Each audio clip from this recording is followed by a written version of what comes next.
Hello, good people of YouTube. Mountbatten here. And you might notice something's a little strange about this match, and that there are only 6 ships on either side of the match. And yeah, this is, well, about half of what a random battle should be. Actually, it's exactly half of what a random battle should be. So you might be thinking, oh, dang, Sealord, how late were you staying up playing Warships? The answer is, well, this is actually 10 o'clock in the morning on November 3rd. So, yeah. And I only sat in queue for like 40 seconds. So typically this happens normally when somebody sits in queue for about 5 minutes. At least it used to. Supposedly the matchmaker's been fixed to where this is supposed to happen a lot less. Not that it was a, how do I put this? A frequent issue in the old matchmaker, but this happened to me once before. Actually, no, it's happened to me twice before. This is actually the third time, at least that I can remember, and these are normally pretty memorable matches because there's only 5 or 6 ships on either side of the team. But yeah, this, I don't know, just 10 o'clock in the morning on a Tuesday, and this happened, and I've actually been playing since 8 o'clock. I got up. I'm off of work today because it's election day and I'm a teacher and schools are used as polling places. So I got up, went vote, came back home. I'm like, all right, well, let's play some Warships so I can actually get a taste of non-weekend teams. Since with work and all, I can only really play on the weekends now. And then a couple hours into my session, this happened. So yeah, I'm also, if you have a keen eye and noticed, am in the Paolo Emilio. A very, very fun destroyer, and yeah, it's you'll see what happens. It's a fun match. It's a hilarious match as well. So anyway, the way our team's dividing ourselves up, got the rune over here with myself. I'm going over to the C cap. Ibuki and Georgia are going to the B cap. Looks like FDG is going over to the B cap as well. Just leaves the lone Jean bar over at A. So since this is a match where there's only 12 ships total, each ship does matter a whole lot more than it normally does in a 12v12 match. I'm sorry, a 12v12 match. God, I can't math today, y'all. So I'm heading over here to C to cap it, and I was thinking I was going to do actual destroyer things this match since I am literally our team's only destroyer. And then, oh boy, a Riga and a Gear and a Jean Bar have all lined up around the corner of an island. Now, the issue here is, of course, the Riga has Soviet surveillance radar. So I actually thought the second I touched the cap that I was on right now that he was going to go ahead and pop it right away to spot me. But he hasn't. And the Agir has hydroacoustic search. So I thought this wasn't going to work at all, and I was going to get blapped. And we'll see what happens. Will they pop their radar and hydro when I come around the corner? I have now a popped speed boost to reach optimal speed by the time I reach this trio of ships over here. Plus the Jean Bar has reload booster with his HE, which would hurt like crap. I've popped my smoke screen, and no radar, no hydro. I'm well within the Riga's radar range, well within the Agir's hydroacoustic search range, but nothing has transpired so far. So they're not even looking at me. I'm not detected until I get proximity spotted by being 2 kilometers away from these ships. And now the Riga starts turning, and so are the Agirs, and so are the Jean Bar. So I hit oh, there goes the Riga. Hit him with all my torps. I hit all but 1 torp on the Agir. Approaching the Jean Bar now at maximum speed. His turrets are trying to keep up. I get hit by the Agir's rear turrets, which breaks, well, everything on my ship. I get all but 1 torpedo on the Jean Bar. Now I'm being shot at by the Ismo behind me. Switch over the sap, aim at the Jean Bar superstructure. Oh, but wait, Jean Bar doesn't have any main battery turrets in the rear of his ship. Everything's broken on my ship right now. So I'm continuing to just pump sap into the Jean Bar superstructure. I'm down to 9,000 health. My ship is burning. And the Jean Bar is down to 5,000 health. I'm getting like 1,000 per salvo with my main guns. And there goes the Jean Bar. And there goes the rest of my health. I'm down to 2,400 health with the Ismo 6 kilometers away from me, and I don't have my engine boost up right now, but the detection range of the Paolo Emilio is 7.2 kilometers, so I just have to survive for another 200 meters, and I will get away from the Izumo scot-free, wagging my stern out to minimize the damage coming in. But unfortunately, I need a couple of secondary shells, and my health is down to 1,400. And I now have 132,000 damage within, God, what was that, 2 minutes, if that. Okay, so, sit rep, our Jean Bar is dead, FTG's in the cap with a Venom, that's probably not going to end too well.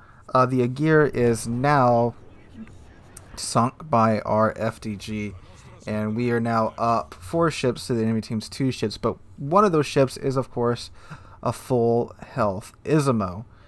Which, oh, look at our FDG over in the B. Yep, there he goes. Venom has taken him out. So, I have 1,400 health left.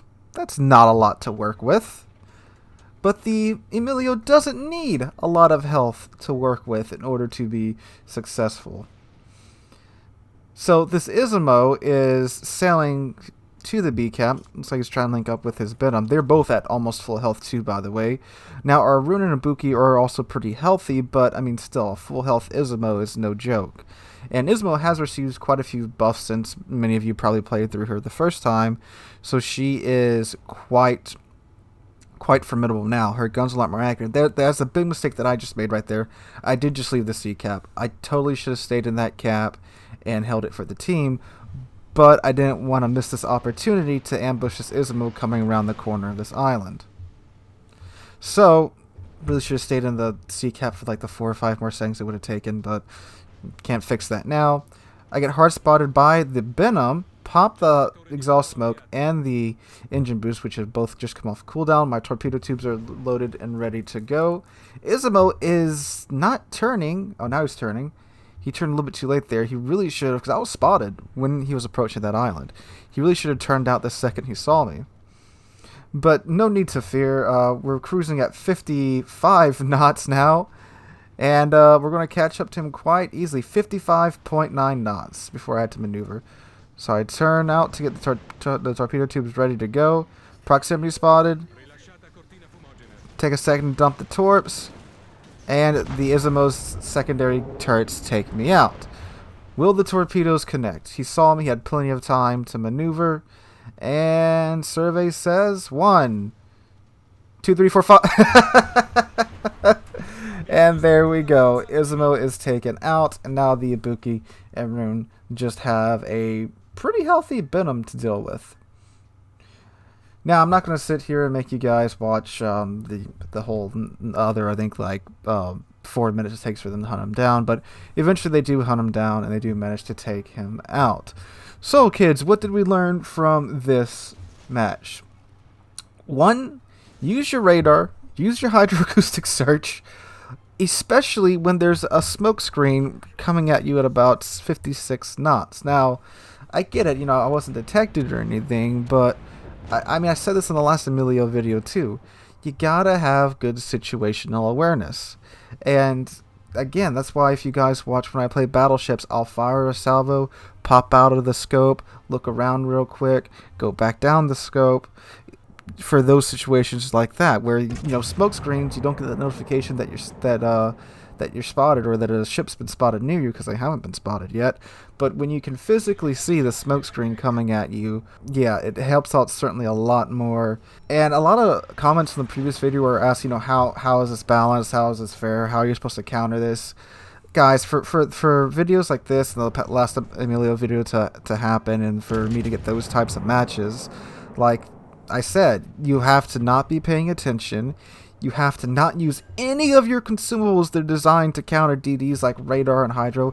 If that Riga would have popped his radar the second I touched the C cap, like most Soviet cruiser players will, I would have been spotted. Jig would have been up right there. If the Agir had his hydroacoustic search running, like he should have, especially being in what was essentially a torpedo channel, the Jig would have been up. I maybe would have gotten one of them, but I certainly would not have gotten all 3 of them. Well, all 2 of them. The Agir, I didn't kill him, but I did drain most of his health. And again, with either of those 2 cruisers using their consumables, and the Jean Bar there with his 15-inch French BB HE, with his reload booster, I would not have gotten away from that match. They would have at least have killed me, and I maybe would have only taken out one of them. if not be killed before I even got to take out one of them. So yeah, it's a balanced ship in my opinion, because you do have to get so ungodly close to the enemy ships in order to do this, because the torpedoes do only have a 6-kilometer range. It's a fun ship to play as well. But yeah, you can really only pull this off, like I said, if people just aren't paying attention and aren't doing what they're supposed to be doing and aren't using the tools that they're given to counter this. And of course, if you don't go off by yourself, this won't happen. That's another thing too. People saying, well, how could a lone BB counter this? And like I've said before in many of my battleship guides, you should never be a lone BB if you can help it. And if you go off by yourself as a lone battleship, that's on you. I'm a battleship main, and I always try to stick by at least another battleship or another cruiser or somebody, because I know if something like a DD decides to YOLO rush me, it's not going to end well for me. So you just can't go by yourself. That's been a thing in World of Warships since 2015. But anyway, guys, this was a fun match I wanted to share with you guys, and a bit of a matchmaking quirk. If you guys enjoy the video, make sure to drop a like, leave a comment, and subscribe to the channel. We're on our way to 20,000 subs. We just passed 18,500. I cannot thank you guys enough for that. If you want to support the channel, check out the Patreon link in the description down below. Hope you guys are having a wonderful Wednesday, and hope to catch you guys in the next one.